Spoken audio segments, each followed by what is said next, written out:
I saw a movie, I think it came out in 1988, but I saw it in the 90s called They Live. You've seen that.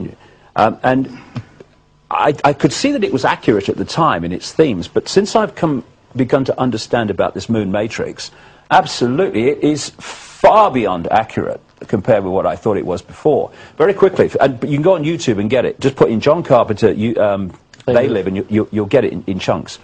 John Carpenter is the man who not just directed it and produced it, he really wrote the music, he did everything. And John Carpenter, when you follow his movie-making history, knows a great amount of what's going on. He's worked with a massive insider called George Lucas on the Star Wars movies, etc.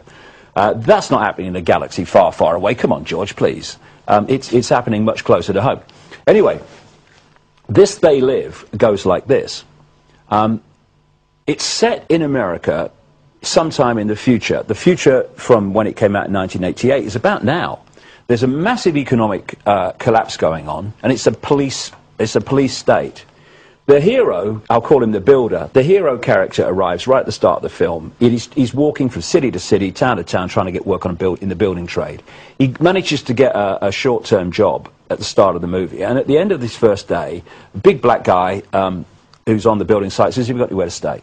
No, he said, "Well, you willing to, share what we have?" What we have was a tent city, tent village, and corrugated iron, cobbled together shelters, because this economic collapse in America in the movie had people living on wasteland in these tent cities and villages all over the city.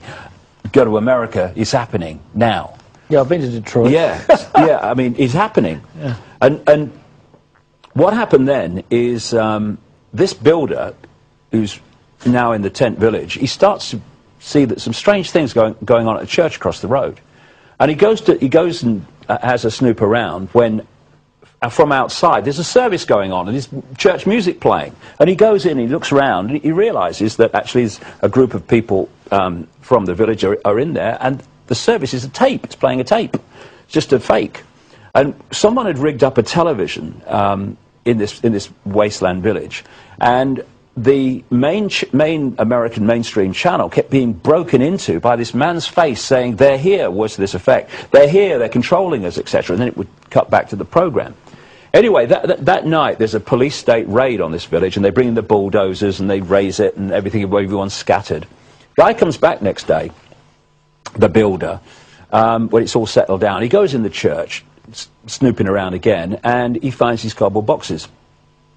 He grabs one, he runs into the alleyway down the back because he's frightened of anyone seeing him, and he opens it up, and inside it's just sunglasses, loads of sunglasses in this box, which, I mean, he's bewildered, he's disappointed. Sunglasses, what's all this about? So he takes one, puts it in his pocket, throws the rest away, and then walks into the main street of this city.